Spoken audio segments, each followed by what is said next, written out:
Welcome to another episode of Questions Are Answers, and today we're going to be talking about how to apply non-thinking to achieve financial abundance.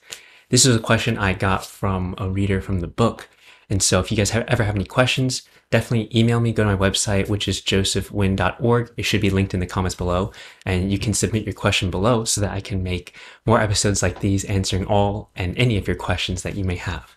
So let's dive right into it. This is an interesting question, which is how to utilize these somewhat spiritual concepts in order to attract or achieve financial abundance. That question in it of itself is actually the reason why most people don't have financial abundance. The reason why is because we're asking that question from the wrong place. And what it means is that it's asking, what can I actually do to get financial abundance? Like, what do I have to do? What are the things? Just give me the steps and I'll do it so that I can get financial abundance. The main issue with that type of thinking is that means anything you're doing is merely a means to an end. You're going to provide this service for others so that you can get money. And that's the main reason why you're going to do it. Now, I'm not saying that that's what most people are doing or why everybody, does anything in their life is to get money for it. It's not necessarily true. But when we're in that state of, I'm going to do this just so I can get money or just so I can get financial abundance, then we're kind of in for a ride and it's going to be a not very enjoyable journey. And what I like to explain this as is that financial abundance isn't a goal. It's a byproduct of a state of being. What I mean by that is you can only do something to achieve a certain outcome if you first embody who that person is that's able to actually execute on those actions and attract that outcome. In life, I always love to think about inputs and outputs. Having a goal of financial abundance is an output. And if we focus on that only, then everything we do will just be a means to that end, and it's not going to be enjoyable. The way to actually attract abundance is to embody abundance first. And you'll probably hear this a lot in manifestation, but it's not always explained in the most understandable way. So I'll do my best here to delineate what that actually means. So in order to first become abundance, we must enter that state. And that state is actually a state of non-thinking, which is also called flow. And that's just when you're in a state of you're not thinking at all and you're just allowing any and all divine thoughts to just flow right through you. You're not thinking about what's coming through. You're not thinking about the past. You're not thinking about the future. You're not thinking of anything. You're letting all of that go. Your personal self is essentially non-existent. And you are one with anything that you're doing in the present moment. That is the state of non-thinking.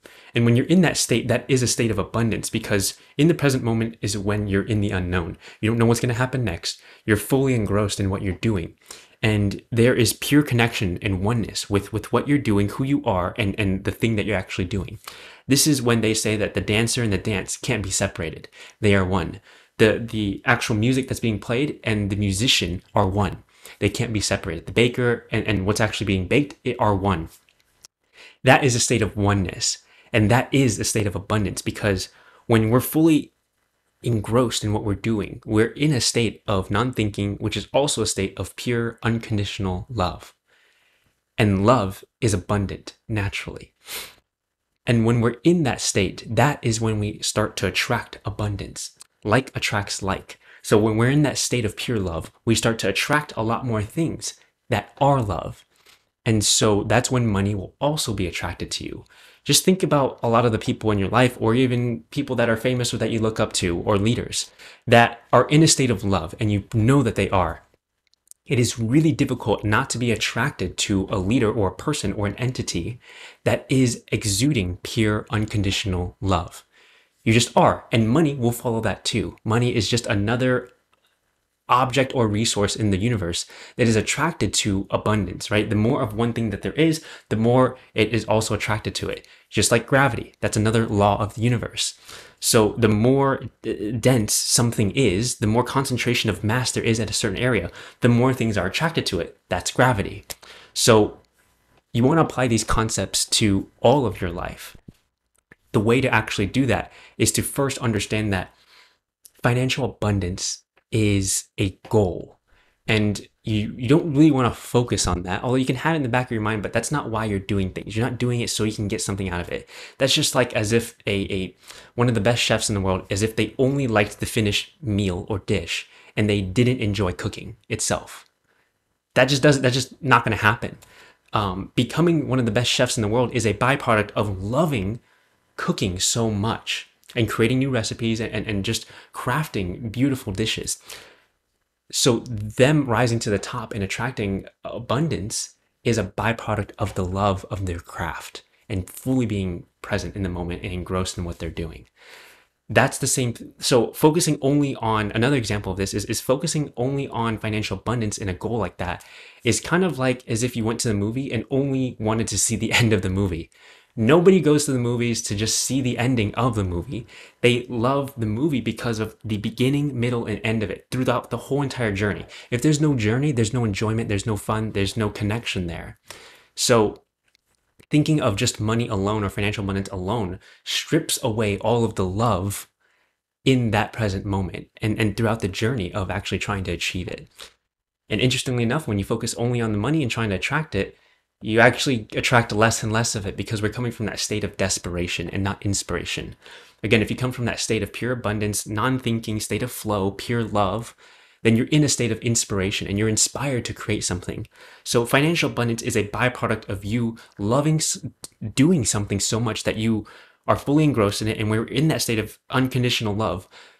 The natural state of unconditional love is creation. That is the natural state of the universe. And if you look at nature all around you, that's all nature is doing.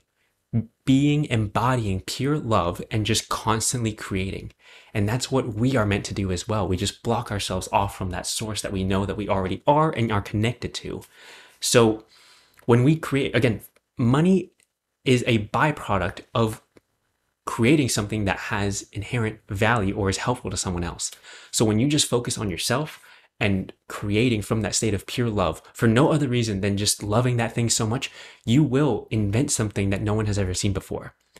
Because you're in the unknown, you're in the present moment, and you're creating something, from a source that is so much greater than your own thinking mind, which means it has to be creative, it has to be original, it has to be unique, and it will be because you're in that state.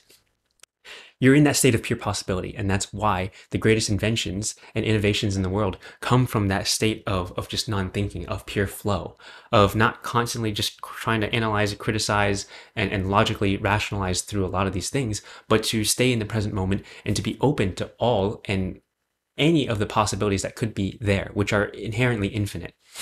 So focus on yourself, focus on creation, focus on being in this state of non-thinking. And when you do that, look at just all the greatest leaders in the world that are happy, that have financial abundance, are in that state of pure love. All resources, and financial resources included, are attracted to them. It's inevitable because it's a byproduct of them loving what they do so much. It's so difficult for things not to be attracted to someone that is embodying pure love for what they do and are doing it for no other reason than that. And that is what pure unconditional love is. And that's what pure unconditional creation actually is. And that's the source of all true innovation and inventions. So that would be my thoughts on this subject of financial abundance. Find what you love to do.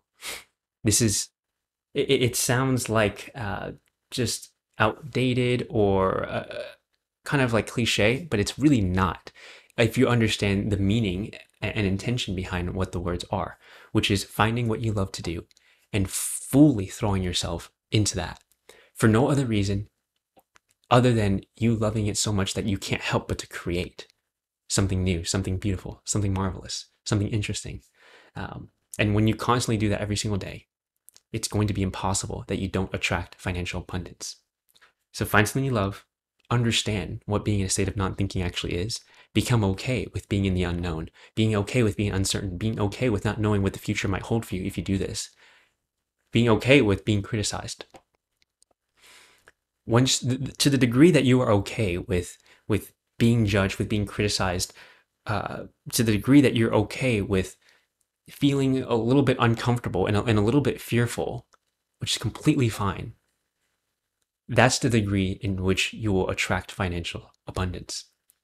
and just begin living in total peace, love, and joy. So again, when you're in that state, everything you want is a byproduct of that. So always focus on the inputs and not the outputs. I love you guys so much.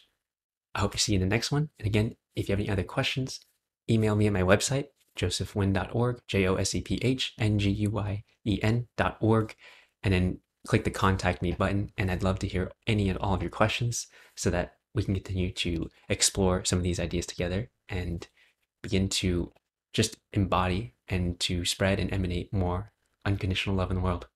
I love y'all so much. See you in the next one.